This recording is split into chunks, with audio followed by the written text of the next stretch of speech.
All right, everybody. Welcome to DFF on Ice. This is episode 14.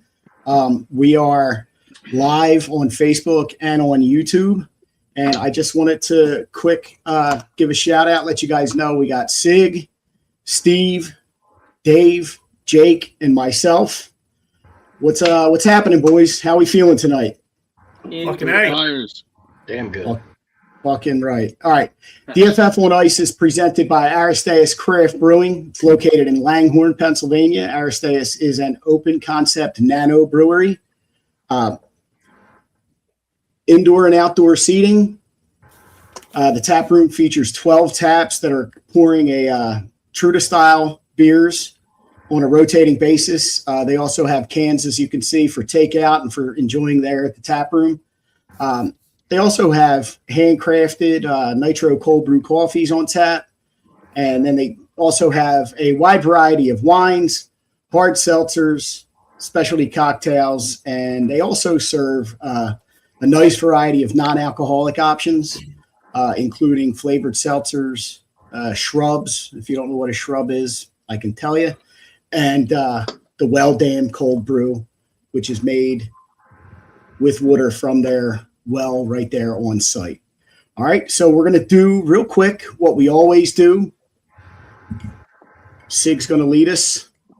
All right, as always, let us start the show with the DFF battle cry and our plea to the Flyers to do the same thing when they have the opportunity, which is always take the shot. Take the fucking shot. Sweet taste of victory. Back to you, Robert. Mm-hmm. Oh, yeah. Thank you, Sid.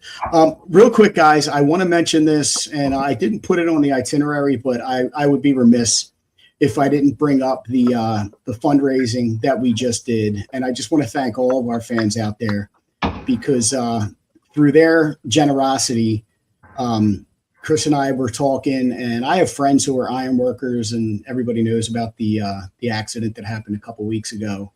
3 guys tragically lost their lives.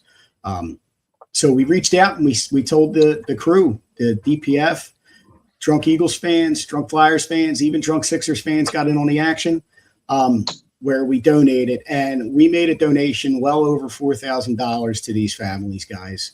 So thank you all from the bottom of our hearts for taking care of. And that's why we do this, guys, is we do this to build a community. And I think that this was absolutely fucking incredible. So thank you all, guys. All right, so let's get into wait, Sig, what did we say we were going to do right before game one? Yeah, some comments. How about it? And I hit it too soon, so sorry about that. That's all right. Who got the first? New at the board. It's all right. Who got the first fuck the Penguins? Alex. All right. Well done. I think she has a program to go. So let's see what else we got here. If it works, it works. We get Paul. All right. How come they disappear? You just click on show and then hide. That's a big surprise. Paul comment. Yeah, I know, right? Now we got all the regulars are showing up. We got Tank. Let's see. What do we got here? I'm a big Paul supporter. All right. Anybody have tickets for tomorrow night's game? That's the one I was just looking at. Good luck. Yeah, I was going to say, I know. Good luck. Oh, you can buy them if you want a mortgage payment. Right. Yeah. Hey, I think they're available. I don't think there are too many are available. I was looking just for shits and giggles, and there were a couple seats in a lower level available the other night. They were like $600 a piece. I saw some singles here and there. They're probably available in the secondary market, but I can't afford the primary market, so I'll be in front of my TV. Yep, I'll be watching down here at the bar with a Flyers sign or something and some lovely Aristeas beer, and I'll be happy. I'll be fine. I'll be sleeping overnight in the penalty box right here. Nice. That's what we like to hear. I'm gonna get my pillow and blankie and sit right here. No work for Dave tomorrow. Thursday. So, Dave, are you going to sleep in the penalty box the night before, like it's Christmas Eve, or the night after, like it's New Year's Eve?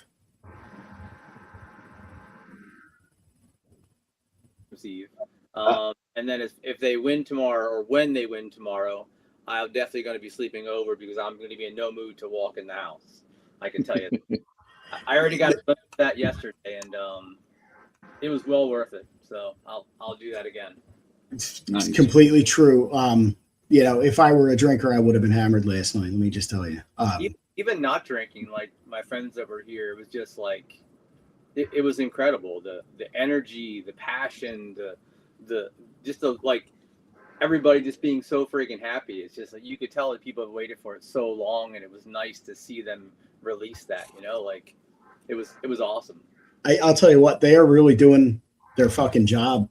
It's been incredible watching these guys for the last, I don't know, man, what are we going on? Like 3, 4, 5 weeks of just like really, really good hockey. Let's talk about game one, guys, because game one was important. We needed to pull that one off so that we were guaranteed to steal one in Pittsburgh. And I think everybody agrees stealing one in Pittsburgh out of the first two is the goal when you're on the road in the playoffs. I have a whole list of performances from that night. Who stood out to you guys the most for game one, and what were you feeling? What were you going through? Where were you? All that stuff. Let's talk about that. For me, it was the defense. I thought like our defense really again, I'm watching on my phone at a wedding, which sucked, but that's another story. But like, I really noticed that like the defense was playing differently. They were really up in the play, being super aggressive. So like that was my take on the game from what I caught back and forth, was how aggressive the D was being. And I love seeing that because we have defensemen. I mean, Sanheim and Drysdale can move the puck. They can skate. So and I think a lot of it has to do with like, they know like, they're getting up there and this chance is so special to like, they're like, hey, I'm going to do anything I fucking can to help us win the game. And I thought I really saw that in game one for me. So the defense. Okay. Sig, you mentioned Coots. Yeah. It was a complete defensive game that everybody has bought into, even more so than the regular season. And to me, it seemed like that fourth line, Coots particularly, has kind of upped his game and embraced his job. His 7 hits in the first game. Yep. I mean, right off the bat, he was fucking nailing anything that was moving. Offensively, the fourth line is looking good. Also, they're excellent on the forecheck right now. So I just, like Dave said, it was a complete defensive game. Both games. I mean, there are moments where they, were running around like chickens without their head when they were caught out there too long. But still, I had 2 shots on the power plays. Well, that's last night's game. But yeah, just excellent game script, and everybody's bought in. Love it. Yeah. If you were going to say that Jamie Drysdale and Sanheim were the ones that were going to get your first 2 goals in game one, I don't think any one of us would have believed that because of how they don't shoot from the point. But as others were saying, how great defensively the game was, at least for the first, I'd say 30 minutes or so. Like I'm just very happy. I'm thrilled with what they were able to do. I was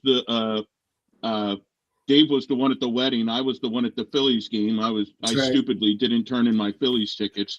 So we were in like the handicap section. We had our iPad like on the fence so that we could watch.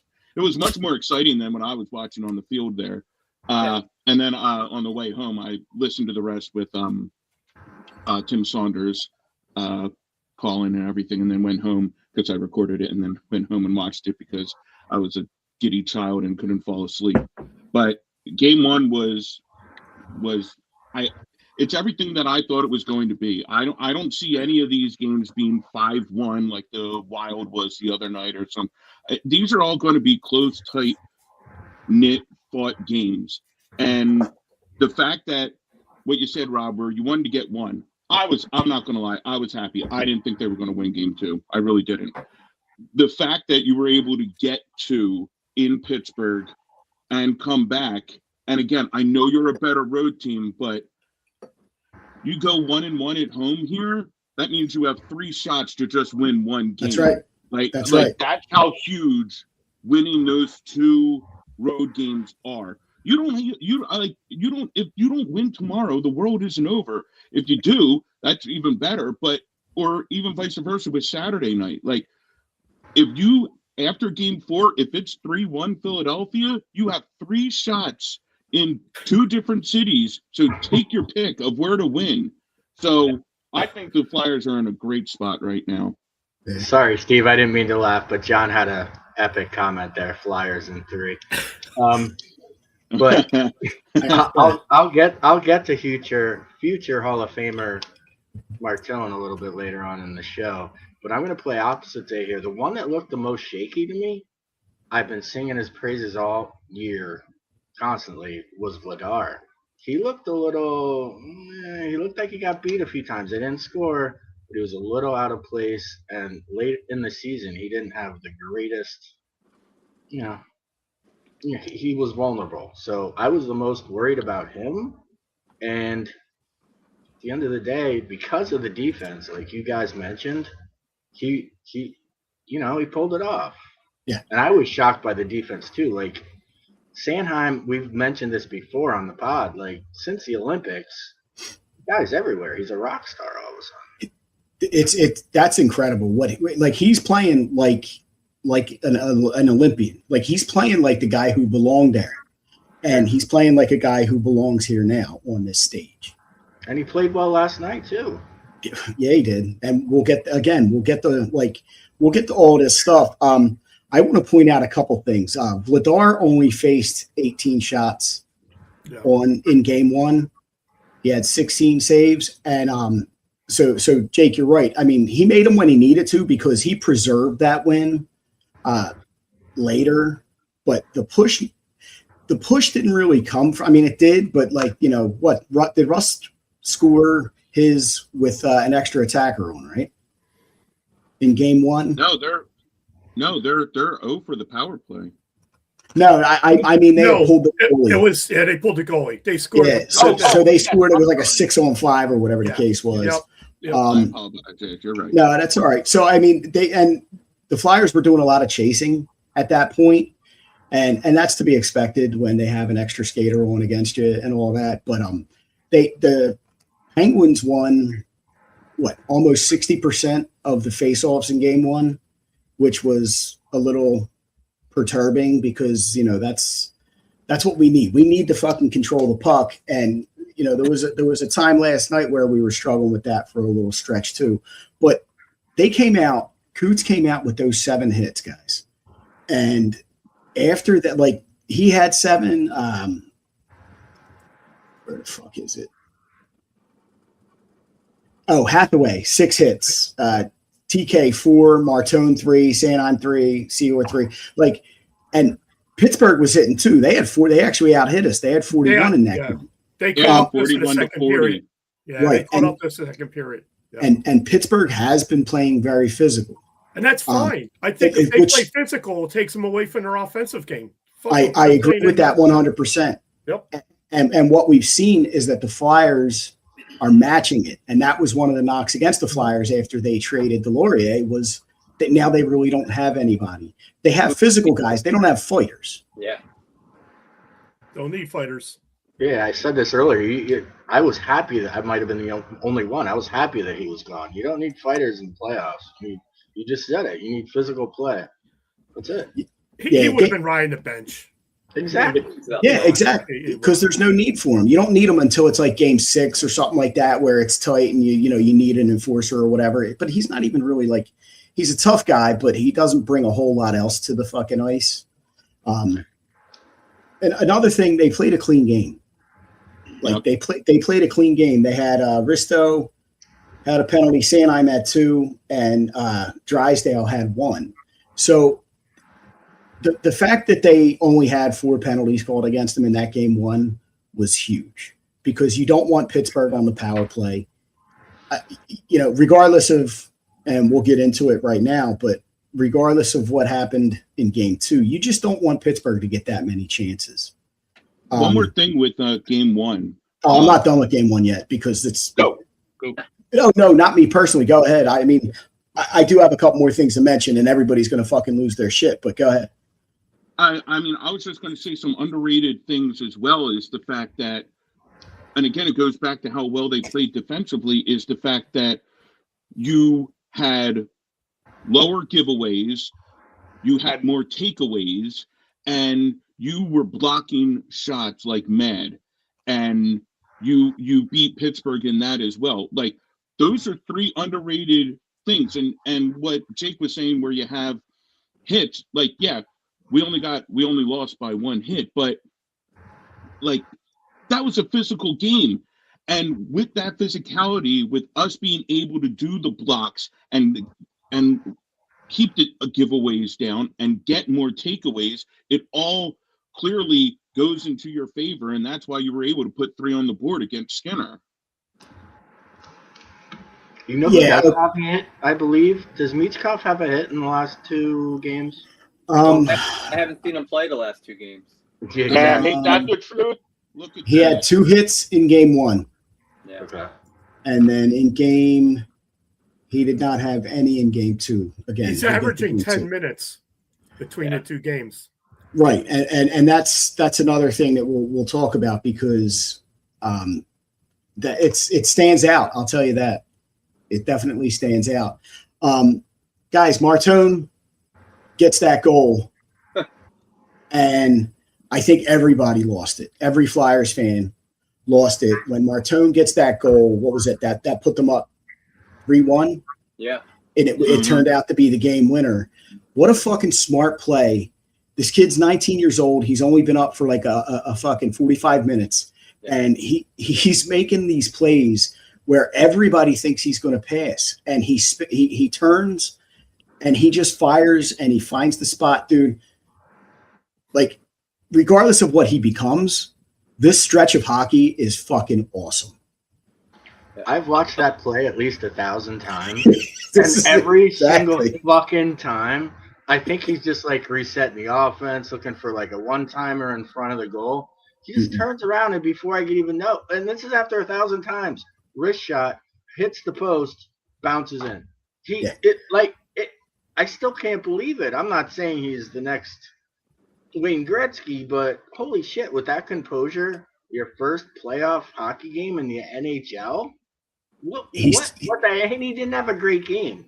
I mean, at least in my opinion, he wasn't all over the place. He just that shot. Let him cook. Let him cook. Jake is cooking right now.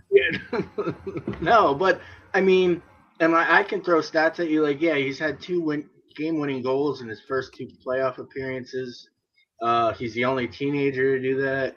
He's the 6th youngest player in NHL history, blah, blah, blah. But I still keep going back to that shot. And even the goofy fucking face he made afterwards. Like, I love this kid. He's having fun. Yes. He's having fun. Right. And Flyers fans are having a lot of fun watching him. And that's, like, without a doubt, over the summer, you're going to see a lot of Martone jerseys, like down the shore and shit, walking on the boardwalk. You're going to be seeing a lot of Martone shit. But that's just game 1, Rob. That's just game 1. I mean, we can get into game 2 then.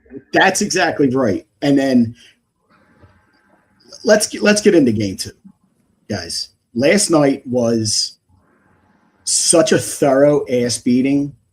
Mm-hmm. And even though it didn't feel like it was, I mean, it didn't feel like it was won at 2-0. It didn't feel like the game was over yet because Pittsburgh just keeps coming,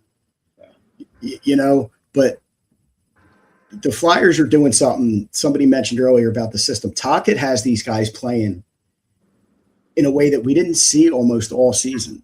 Maybe we saw it early, but the way that they're playing that tight ass defense, and then on top of that, throwing their bodies around. Now, last night fucking pissed me off because there were some really bad fucking penalties called, guys. Like, terrible. And non-calls. I have a whole rant for that later on. I'm still stewing That's the breakaway, my friend. So I'm glad we still have the graphic that says Sig Coffee breakaway too, because we're both going to have to go off. I'm still fucking stewing, and I'll get in it later. So Martone, that first goal, yet again, the kid is exactly where he needs to be. Yeah. For just that little backhand tip in. He didn't try to put it on his forehand. He didn't try to do too much. He didn't try to deke. He just fucking whacked it in. And that was after making a fucking amazing play to get it to where it was.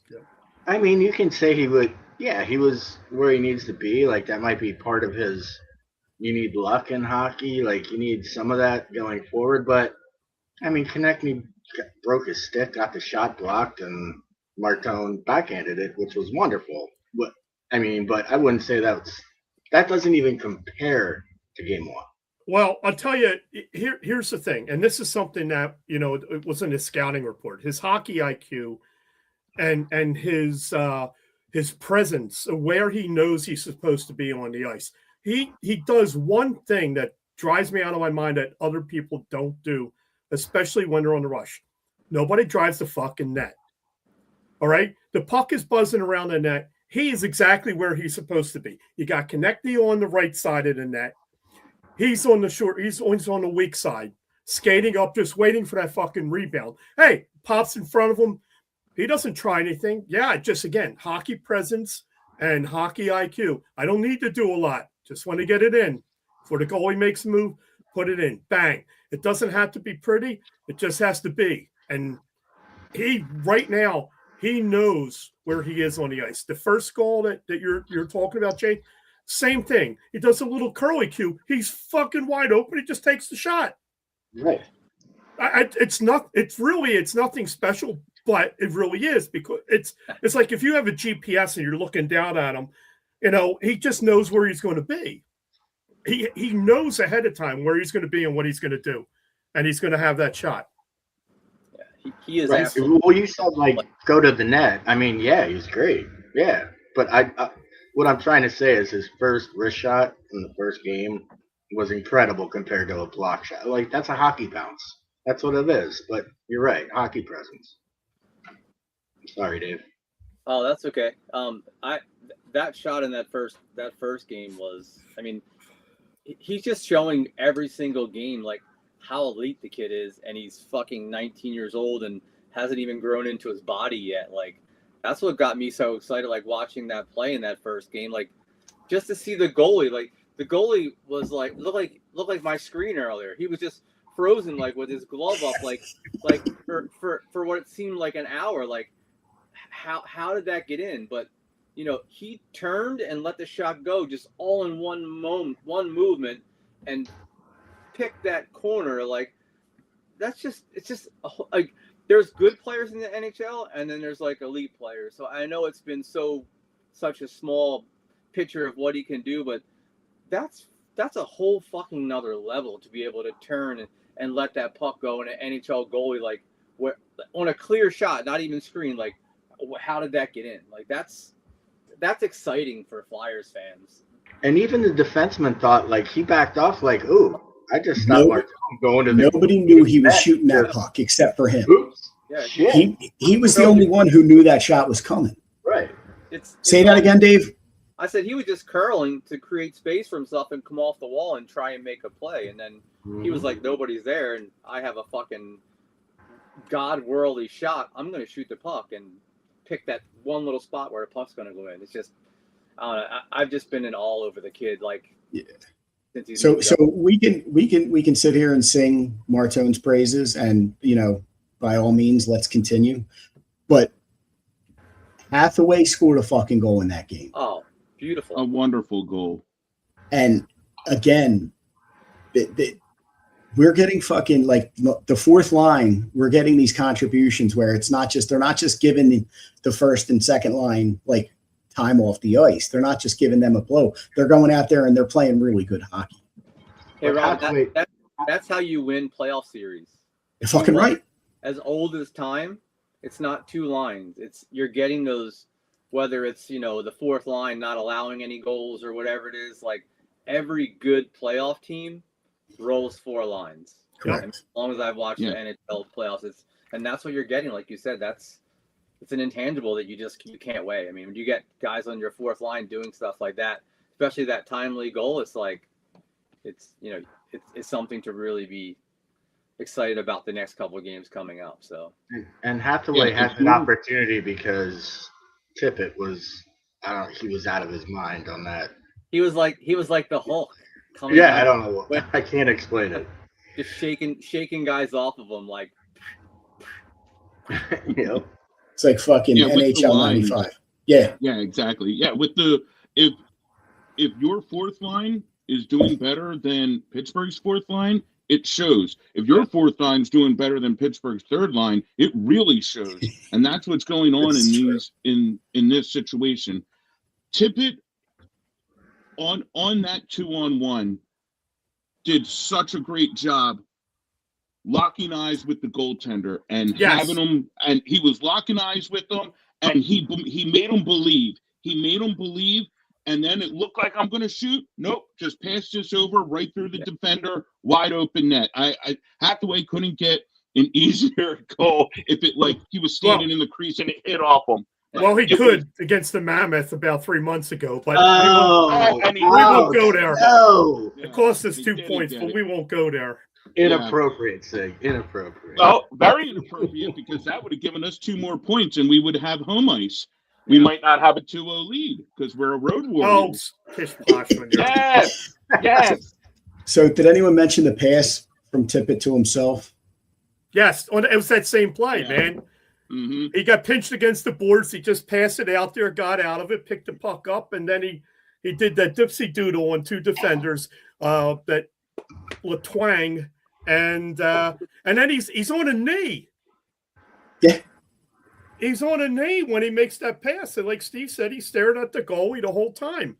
Just a little twist of the wrist, and it goes from a shot to a pass. Was that a shorty, too? Was that a short-headed goal, too? Yeah. Yes. I think there was 1 second left, which made it even better. I know. It was still exactly. a shorthanded goal. Fuck the Penguins. That's right. And I also screamed for that one. And I also, I think my wife and daughter were in the hallway talking, and I started losing my shit. And they were like, what's going on in there? Like, why is he losing his shit? And it was just like, oh, that's just hockey. All right. So there you go. Need to protect Tippett. They're gonna run at him. And it's true. They are absolutely going to go after him because they feel like they probably got under his skin there towards the end of that game, and they're going to try to jump on him again and get him all fucking. But he's not.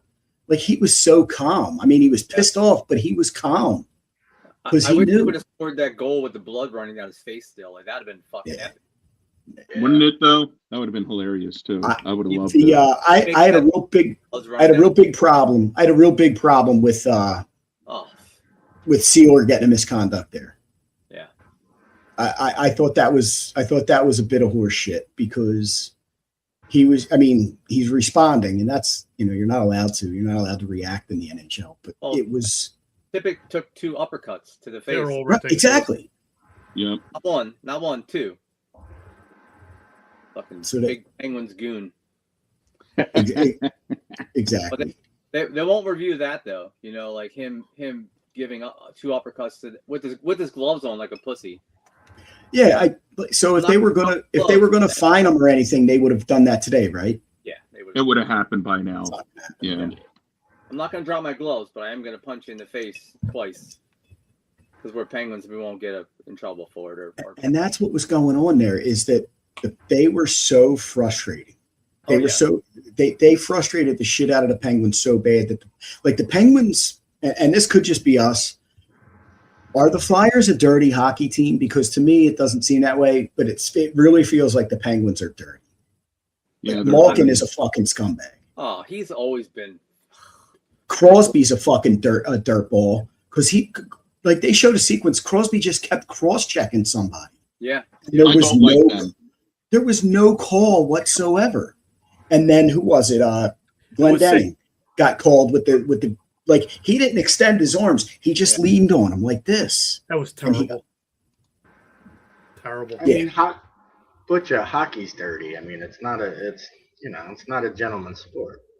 Well, that's why I asked, are the Flyers also dirty? Big. You know, But there's also a different level of dirty. You know what I mean? There's physical dirty and there's just dirty, like the fucking. And I don't think the Flyers play dirty. I think if they, I've never, I mean, especially in this series, I've never seen them like hit a guy questionably from behind or cross chuck somebody to the head or like I haven't seen any of that stuff. So No, I haven't seen that either. It's just the Penguins. They're having to play this style because I think deep down they know we're better than them. absolutely, I think they know we're better than them. We're younger than them, and we're recovering quicker than them. They had a nice off day 2 days ago in Pittsburgh, had a morning skate, and then did whatever. Where Crosby and Malkin and Letang and stuff are probably home icing their backs and their knees and Correct. stuff like that. And that was one thing that also pissed me off, just random, with how the schedule coming out, is they had game 4. There's 3 days off because we play tomorrow for Wednesday, and then you don't play till Saturday. And then they did the same exact thing for game 7, which I'm not a real big fan of, giving all the old asses 3 days off before a game 7. But I agree, especially. We just have to take care of it before game 7, and we don't have to worry about that. Yeah, especially with the young kids, like having this momentum. Like you want them to play as Every other. Yep. Yeah, you don't want them taking too much time off. You know what I mean? Because they might start smelling themselves. Like Martone might be reading the paper. Not that anyone reads the paper anymore, but you know what I mean. It's a saying. No, I read you. All right. Harry made this comment, and I want to talk about this. Martone getting tripped by Skinner. I legitimately thought Martone just tripped on the ice. I didn't see the trip until after the game and when they were showing it. What a fucking and goalies do that again. Goalies do this shit. They all they hit people. Hextall was the king of it. Wah did it. Brodeur did it. There's so many goalies do it. It pissed me off when I saw it. well, they know they're going to get that if the player turns around and retaliates, the ref's going to call that and not call them tripping or whacking the guy with their stick because they're going to protect the goalie. So, he's trying to do whatever he can do to kind of turn the tide. But I will say one thing, it's funny. Didn't Skinner come from Edmonton, right? Yeah. So that was my prediction in the beginning of the series because Edmonton never has a winning goaltender. So I'm like, once I was like, oh my God, they have Skinner. I'm like, they're fucked. I'm like, my positive out of that though, and Sig mentioned it, is Martone's always around the net. He's always around the net. And if you notice, he doesn't get goaded into anything either. No. Yeah, smart. He's smart. He's a smart kid. But if it keeps happening, he's going to get pissed off. Like that's he hasn't taken a penalty yet in the playoffs, right? Like that's another thing too, guys. Michkov hasn't taken a penalty yet. I know he's not been on the ice a ton, but he hasn't taken a penalty yet, and that to me is very important because he always seems to take a dumb penalty at a bad time. It's always the worst time. It's always some dumb fucking hook because, or a slash with it because, he's getting beat down the ice and he's chasing, trying to get the puck back, and he just whacking a guy with a stick and he does it too hard or he fucking ends up tripping him. So Michkov's he's not doing a ton out there, but I really like where Michkov is right now. And Dave, I don't know if you're going to get into him a little more. What, on the bench? No, I'm just talking about Jake, you motherfucker. No, I'm just talking about when he is out there. I mean, he didn't play great game 2, but he's not making huge mistakes. He's not costing the team. And that was part of the issue with him this year is when he wasn't producing, he was getting frustrated and he was costing the team. I think the thing with Michkov that's frustrating is because the whole season's just been like a roller coaster. Like you see him wasn't he leading the team in points for a stretch recently, and then all of a sudden it's like he's gone again. You know what I mean? So it's it's hard. It's like you see the level up he makes, and then all of a sudden he's back to doing nothing, and then all of a sudden. But I mean, I guess for now that's what we have in Michkov. We have a streaky player that sometimes is going to be good. Sometimes you're not even going to know he's out there, which sometimes isn't a bad thing if you're not getting scored against. Knowing that you're not out there isn't a total bad thing if that's not your forte and you're still winning the games. But I don't know. He's just been really frustrating to be in that roller coaster ride, and who knows where it's going to go. Like if he doesn't take a bunch of penalties in the series and we win, so be it. Right. Right. I can't see him getting blanked. Like he's going to get his. He's going to finish the series with some points. I think so.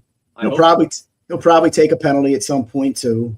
But one thing that I was reading about him was having Martone come up has really been integral for Michkov, because Michkov has young kids. He's like hanging out with them now. He's like the veteran to these guys. And I think we talked about it last week, but I actually read some stuff, and like he apparently speaks English when he's with these guys, or at least better than he does when he's fucking interviewing.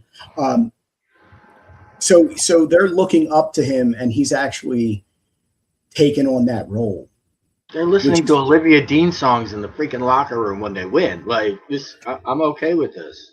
I haven't listened to that song yet. I don't think I'm going to, because I don't want to. It seems to be working without me listening to it. Steve, what's that? I did, Rob. You're not missing nothing. I'm like these damn kids. I'm like it's. I mean, I liked Knock Knock and like Dancing on Your Own and stuff. This one, I don't know how you get hype with this song that they have, but they are, and that's not my business. I'm not 25 or 19, so let them do it. But you're not missing anything, Rob. You're good. Hey, Steve.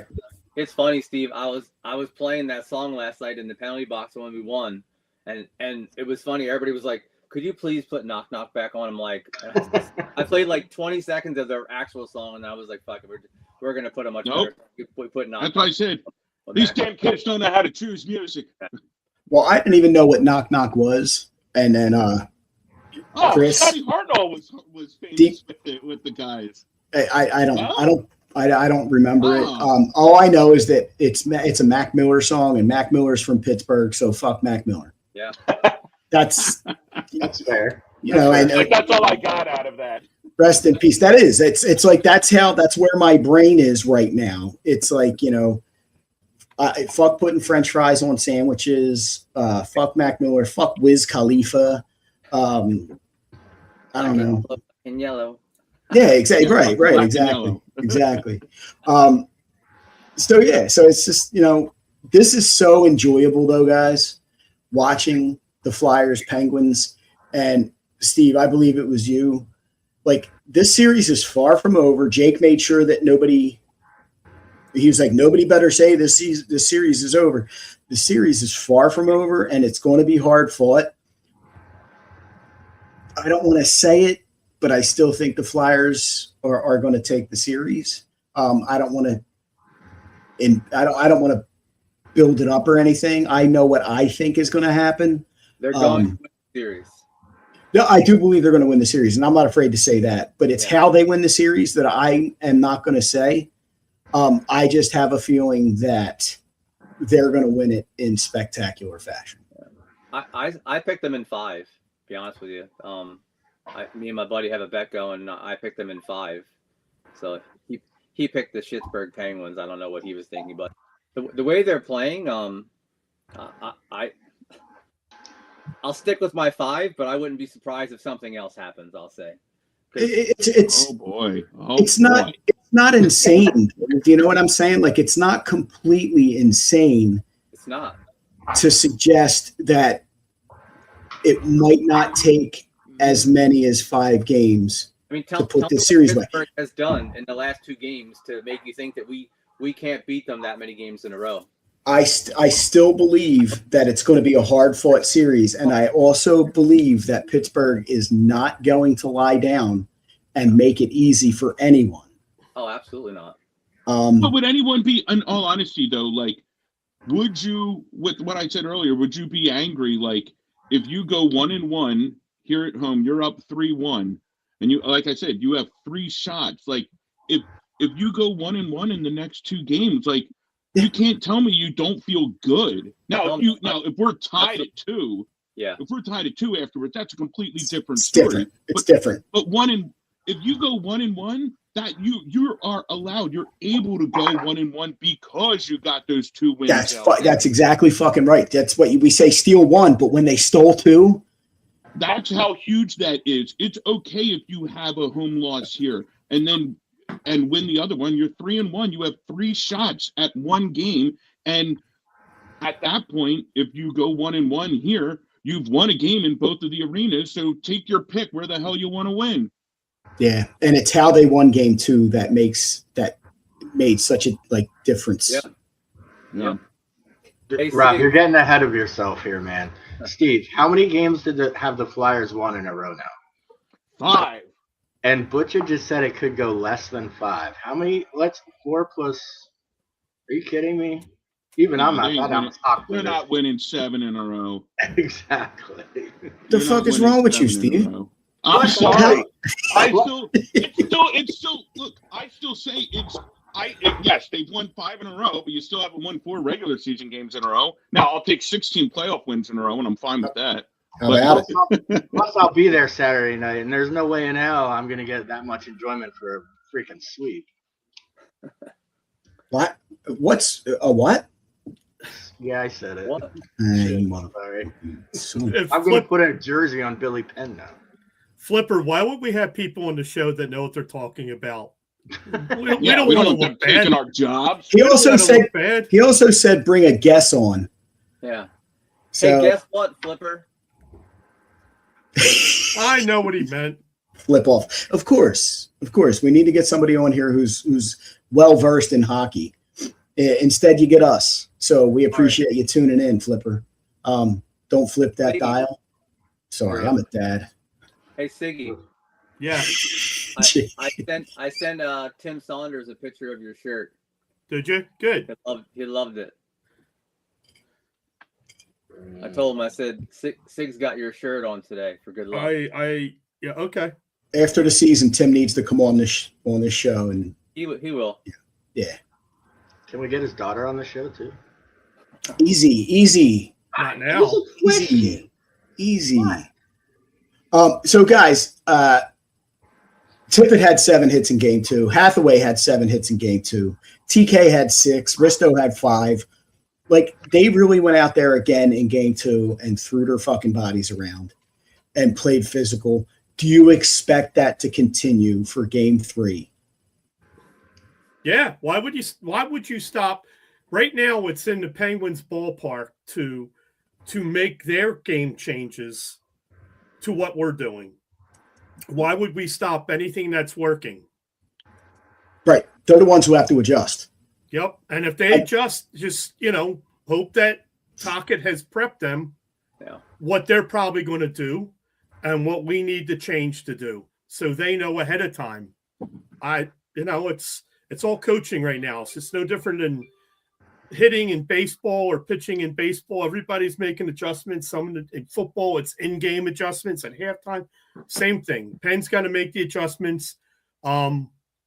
Yeah, I don't know. They're going to need to get inside that diamond on the penalty kill somehow. I mean, on the Flyers penalty kill. They got to get those passes through. They got to get in there. They got to do something. I don't know what it is, but they got to do something. Yep, you're up 2-0. They make the changes. We'll do what you're doing. That's on them. Yep. Yeah. All right, guys. I really wanted to go around the board here and kind of talk about the players in the series. But before I do that, let's get into where is it? We're gonna get into the Butch's Coffee Breakaway. All right, the Butch's Coffee Breakaway is presented by Aristaeus Craft Brewing, Well Dam. And Well Dam, as everybody knows, is made with the Tanzanian peaberry coffee bean that grows high in the altitudes and the volcanic soil of Mount Kilimanjaro, which is, really cool. And Well Dam is this cold brew right here. It is jet fuel, my friends. I suggest if you like coffee, if you're into caffeine, by all means, pick yourself up a 4-pack or go sit at the bar and have a nice pull off their tap. Comes in all kinds of flavors. And I started kind of cutting mine with half and half because the shit's strong, but I like it. So anyway, Put guys, hair on your chest. it will, and I need that. So, guys, I wanted to talk about terrible officiating, and it happens in every sport. And we talked about it. We alluded to it earlier. So I found some stuff in the Flyers history, and, I Googled Flyers versus refs, and I got all kinds of shit. Did you guys know, and some of you might not be familiar with this, but Paul Holmgren punched Andy Van Hellemond in the fucking chest during a game back in 1981. He only got suspended for 5 games. Yep. That's a good deal. And they said, Russ, it's on its way, I promise. And they said, that's my brother. He wants to try the coffee. It's on the way down in the South Carolina. So, yeah, it was so funny when I read that because I'm like, that's such a Homer thing to do. You know what I mean? But I wanted to talk about Andy Van Hellemond because every Flyers fan remembers him. Every Flyers fan remembers that Andy Van Hellemond hated the Flyers. Is that correct? For anybody who remembers. That was the story anyway. And I remember being a teenager, 12, 13, 14 years old, watching these guys play in the Cup, watching them play against the fucking Oilers and being like, shit, Van Hellemond's the ref. He fucking hates us. So anyway, he was the first official to wear a helmet in 1984. So he's clearly a bitch, which means that he hated the Flyers. And then he was somehow voted the NHL's #1 referee 14 consecutive times. Wow. But he only did 2 All-Star games. Yeah, he so had pictures on someone. Okay. All right. You're fucking leading me down the path, Steve. All right. So real quick, in July of 2011, Van Hellemond served the creators of a comic strip called Adam at Home a notice of intention to sue for libel over a comic strip that used the word evil, referring to Van Hellemond as the most evil ref ever. And newspapers like the Toronto Star, the Boston Globe, he named all of these people. So here's this fucking NHL ref, #1, 14 years in a row, and he's suing a fucking cartoon for calling him evil. Again, bitch, had to wear a helmet, the whole fucking thing. All right, so he resigned as director of officiating in 2004 under a cloud of suspicion. Steve, he was handing out playoff assignments to referees, on-ice referees, who lent him cash. Oh, boy. Between $100 and $10,000 or more. They were lending him cash, and then he was giving them the job, like the best fucking playoff, roles, the best playoff assignments that they could possibly do. Guys, that's fucking insane. For a referee to be doing that, well, former ref at the time, but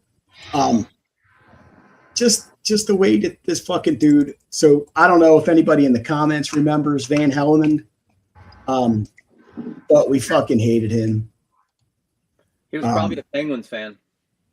He was actually Canadian, so I don't know if he was a Penguins fan. He might have been a Lemieux fan. I don't know, but he was around a long time before that. All right, and let me open this. Was Van Hellemond the guy that Devils coach Jim Schoenfeld had the altercation with, and Schoenfeld screamed at him, "Go eat another donut, you fat pig."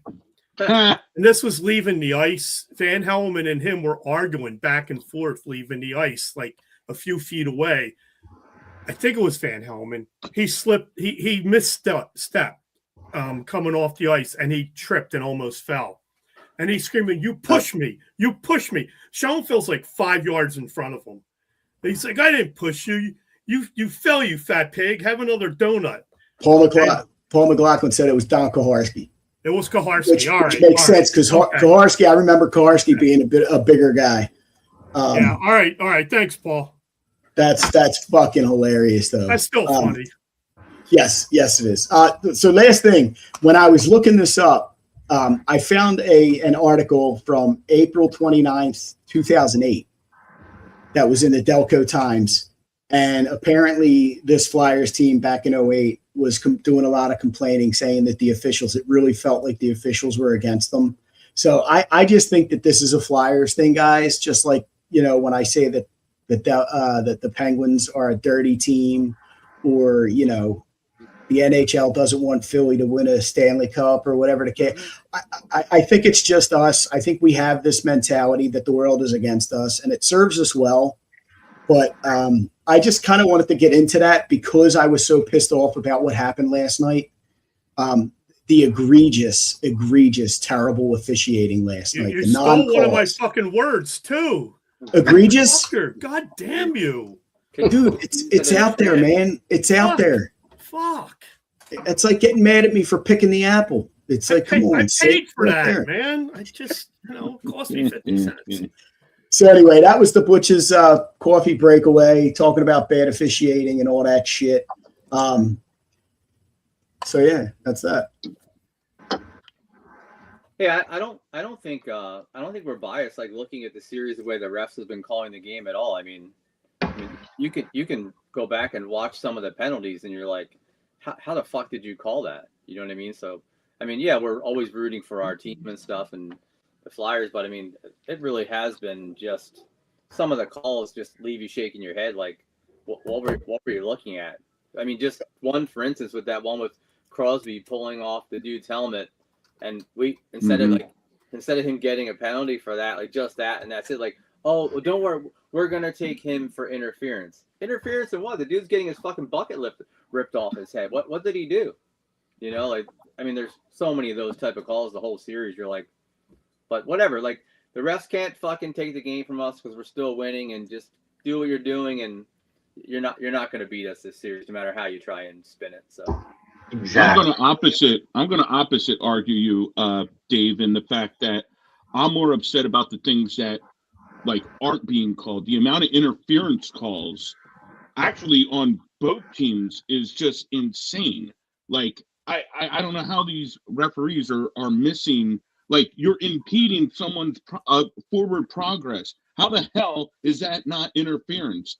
And like they missed a couple holding the stick. Like, you're holding it. Like, these are easy penalties that, like, it's not a retaliation or anything. You impede someone's progress or you hold someone's stick. They're very visible. They're not hard to miss. They're right there. And there's two of you now.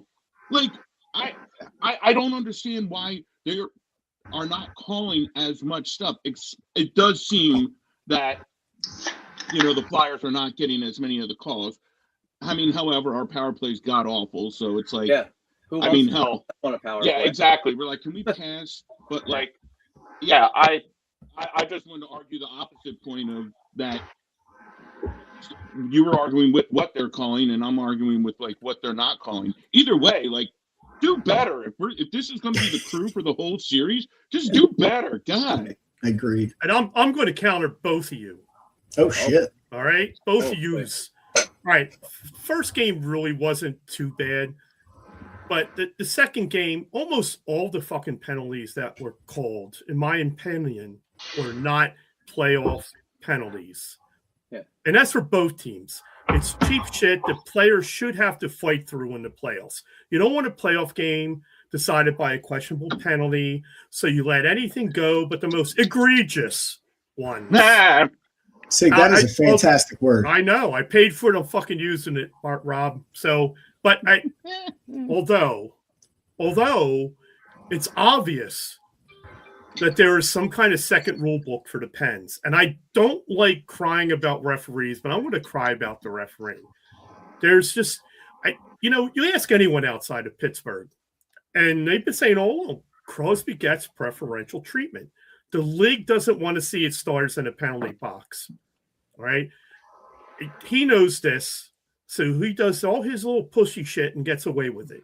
I've seen him give guys rabbit punches in the back of the head, cross checks to the kidney. The other day it was a cross checks constantly to, it was Sandheimer Coots lower back. And then, he gets one and turns around and freaking gets a wicked slash to a guy. Nothing's called. I mean, that should have been called, if anything. And I'm surprised he got penalized for pulling, who was it, Drysdale's helmet off, Connected's helmet off, whoever it was. I just, look, all shit aside, Crosby's a fucking excellent player. He's a Hall of Famer. But it's all this pussy shit that he does that he's a pussy. I don't like them. I agree. He's a twat. He's always been the same player his entire career, and he's always gotten away with it. He was the next chosen one. He was Sid the Kid, and now he's Sid the fucking middle-aged man, and he's been getting that exact same treatment his entire career, which is why he still does it. Yeah, it's a good call. Gino has been in the box a fucking ton in his career. I'll tell you that. He can never control himself. You get him pissed off, and he goes in the box. He can't walk away from something like that. He has to slash you or do something. He has no self-control, which I love. Works great for the Flyers because just get under his skin and he's going to go to the box. It's because he's a fucking Russian. But the fact that Crosby ended the game last night in the penalty box is so satisfying. That was funny. I enjoyed that too. Because he is a twat. Like, finally, he's in the penalty box at the end of the game. Sit down and watch your team go down 2-0 in your home area. I was surprised he knew how to get there. Like, he's like, penalty box. What the fuck is that? Right. I'm surprised he didn't just go up the fucking tunnel, right? And how do you get there? He thought it was your bar, Dave. Yeah. He was. He had a makeup kit in there though, so he got to freshen up a little bit. That's right. He was in there powdering. Yeah. He got... All right. So he has 898 penalty minutes in his career, 1,420 games. That's like a 20-year career. And then right? Gino has played 1,200 games, and he has 1,200 penalty minutes. That's comical. That's fucking comical. Keep your average up. Exactly. All right, guys. So I skipped over this, but I want to get back to it. I kind of assigned you guys who you wanted to talk about. I just kind of wanted to go into some performances. Jake, you said you wanted Martone. And then I just kind of, I said, I figured Sig because he likes just the Tippett, and Steve loves goalies. So I said Vladar, and I had reached out to Dave earlier in the week about Michkov, because at the time Michkov was, there was some good buzz around him until game 2. So I don't care who starts, but do one of you guys want to get into it? Rob, I think I've diagnosed, or whatever the right thing is. I've been through Martone all freaking podcast, so have at it, guys. Hey, all right, I'll go. Fuck it. All right, so you go with your let's guy. Go, Siggy. I was originally going to do. I originally I didn't even read your email, Rob. Sorry. Thanks, buddy.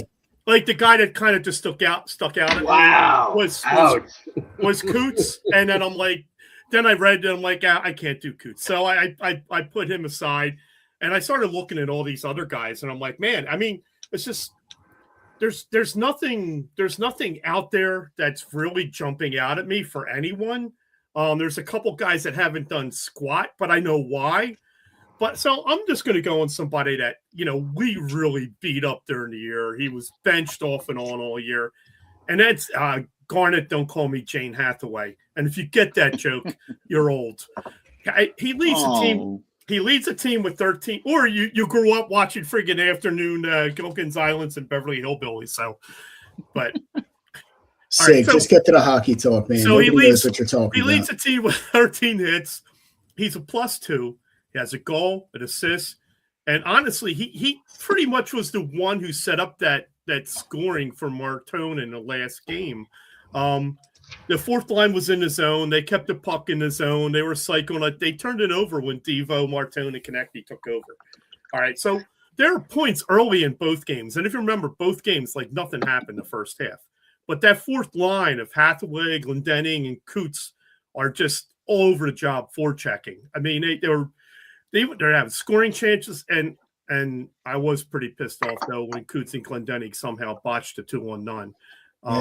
But I swear, for the better part of last night's game, especially the early part, they had most of the offensive chances until Martone opened up that scoring. And as rough a start that Hathaway had this year, like I said, the benchings, whatever.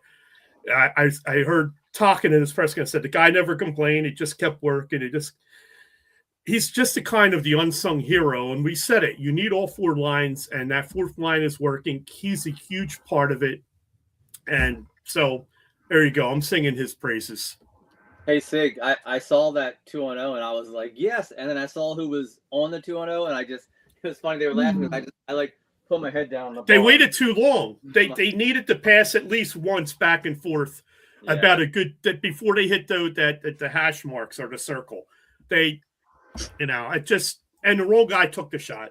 So, but whatever. I saw who it was and I was like, oh, of course it's fucking these two guys. Like they don't do that. That's not normal for them. Leave them alone. Everybody practices 2-on-0s and 1-on-0s. Come on, man. It's hockey.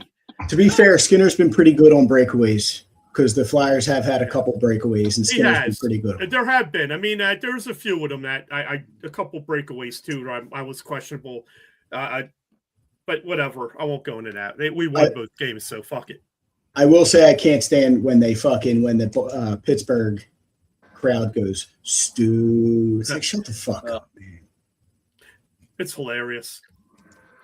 I don't know who did that post earlier today comparing the Flyers to the Penguins fans, but we get rowdy and drunk, and the Penguins fans, it sounds like a business group activity. Like, I thought that was so right on. Nobody's like us. Right. Go ahead, Dave. Talk about your guy. Oh, well, since I already talked about Mitchkov not being around, but since Jake passed up on Martone, I did want to say thank you. Thanks, Jake. I've been talking to my friends and stuff about how, like, us getting Martone, it's like, you're making this trade for the absolute best player available out there without making the trade and getting him on the team. Like, that's just absolute perfection, the way it worked out with him getting here and getting, the best player that's available in the NHL right now. And now we have him on our team. So, like, what more could you actually ask for going into the end of the season, into the playoffs? And to see the way that he's performing is it's just icing on the cake, Yeah, real quick about Martone. I know when they traded Brink, everybody was a little disappointed, I guess. Not everybody, but some people were disappointed. They kind of thought, but I think if they don't trade him, then Martone is not up. Yeah, I mean, what was really Brink really doing? Nothing. I feel like you have Brink, Bump, the other fucking guy, like, they're all, like, interchangeable. None of those guys are going to make or break your team. So, like, they were just getting rid of somebody that they had two other guys just like. Agreed. So you're getting rid of a forward is what you're saying to be young. Bump, Brink, and I still think Martone would have been playing. Somebody else would just been bumped down. Yeah, maybe Glendenning's not playing. One of those other guys are on the fourth line instead. I still think Martone was somebody that you're going to. He was too special not to. I think that was part of the plan. I think Jonesy, after the year that he had at Michigan State, I think Jonesy and Briere wanted him up for this time of the year. I think that was part of the plan. I just don't think they expected it. I don't think they expected Michigan State to bail out that early at all. That's true too. So I'm wondering if they stayed in it to the end, and it's that last week. Are you bringing him in? Are you bringing him in just the playoffs, the first game of the play? I still would think that they would because they know what they have. But, yeah, it doesn't matter. Thank you to Wisconsin. I think it was Wisconsin for, fucking Michigan State up and, our benefit. You could argue the other thing on that too, though, Sig. If you're saying wait till the playoffs, if you didn't have Porter Martone, there's a good chance we're not in the playoffs. You're right. It's true. I mean, like Yep. that's really what it is. And you know, do we know if Forrester would have even, you know, come back, you know, maybe just be like, I'm not gonna make it. And, you know, they came back like it was like you've said in the past, like a trade deadline acquisition where you got the two. Yeah. With like 8 or 10 games to go. It's like it was a gift that we needed. If you don't have those two players, you're not in the playoffs. I mean, people can argue that, but me personally, I think if you do not have Martone or Forrester at the end there, I don't think you make the playoffs. I don't. But Yeah, You're right, but I would argue if we didn't have Harrison all year, then. But I'm not going to go through that rant. Well, you're right there. I mean, there's a lot of games where we lost for whatever reason that we you know, we probably would have been over 100 points for the year. I mean, you know, woulda, coulda, shoulda. Right. Here. always. We're here and we're Drunk Phil's fans wants to know if we would rather go to game 3 or game 4. If we're up 3-0, if 4. we're up 3 games to none, I'm going to game 4. But of course, I won't know until after I pass up game 3. So what the fuck do I know? Yeah, but I think game 3 is going to be fucking wild. It will be first playoff game in a long time. That might be the one to go to. Yeah. I don't want to piss anybody off, but I'm already going to game 4, and I paid $140 a ticket. So I don't know. There you go. Yeah, I mean, for $280, of course I'm going to go. Yeah, that's a good deal. That's respectable. Yeah. So can I go off script a little bit here? Absolutely. Can you? Right. Yeah. It's still talking about the player. So it's, you know, you tell me what player this is. All right. So obviously he's played 2 games. It's 0 points, plus minus at 0. He's got a penalty. All right. And only 2 shots on net in 2 games. But he's leading all the forwards by far in ice time. He's like around 20 minutes a game. But he's got nothing to show for it other than a penalty and a couple shots. Other than a penalty? Forrester. There you go. Forrester, yeah. Yeah. Wow. He's I mean, we're just talking about him, how much of a boost he was offensively. And that's exactly what he is. He's an offensive player. There's another guy that has completely bought into the defensive side. Yeah. Now I think he should be shooting. I think he's not shooting right now for whatever reason. He seems to be in position sometimes, but he's not shooting. But he's been playing a hell of a defensive game. Hey, Sid, if you got hurt, sorry, Dave. Go ahead. That's all right. When he took that penalty, that was like a key time in the game, and I was afraid because he's so good defensively. I'm like, now he's in the box and he's not on the PK, so it's like, but I mean we survived that thing. But I was agreeing with you there because I'm like, he's the last guy I want in the box. Right on a penalty kill. Yep. If I got injured the way Forrester did, I'd be afraid to shoot too. Well, I mean, he hasn't since he come back, but I don't know. It's funny. You don't hear his name a whole lot in those last 2 games, but he's played the most out of all the forwards. So they're really keying in on him now. Like it's hey, possible. You know what I mean? When did they change their game plan to Martone? Yeah. Because Tippett, it's not Tippett anymore. Yeah. He seems to be getting through and getting his ops. Yeah, but he's been playing great too. Yeah. And I think we talked about this before in the other podcast. Like, when you don't have that many weapons and you're game planning, it's easier. Like, okay, well, we're going to shut down Tippett, or we're going to. Yep. Now, when you have Forrester and Tippett and Mitch Koff and, you know, and other guys like that, it's like, who are you defending? You know what I mean? Who are you going to put your best defenseman on and your best defensive forward? Who are you going to cover? You can't cover everybody, you know? That's right. Well, that benefits us in the long run, being able to get those guys out there against, you know, you can't have your best guys out there the whole game. So there's going to be openings and taking advantage of it during that time. Yeah, agreed. Real quick, guys, I want to do a quick product shot. If you go to thebutchershop.myshopify.com, you can pick up stuff with this logo on it, a little bit of bottle cap logo. Yep. And then we also have at the drunkphilsfans.com/collections, Drunk Flyers fans. We have shirt Steve's wearing, shirt Steve's holding up, the shirt Sig's wearing, the shot glass, the sweatshirt. So, if you want to support us financially to keep us on the air, of course, drunkphilsfans.com to the Drunk Flyers fans collection, or the Butcher Shop, My Shopify for original artwork logos. Guys, this has been. Thank you. Very good, Sig. Thank you. Guys, this has been a great show. We're at an hour and 10. I think we need to wrap it up. We got a Phillies game. We got a Sixers game going on. Sixers. The Sixers are actually Up 2, or they were. I got them up 5 right now with a minute left in the second period. So, that was and no Embiid. So Noel is at it again.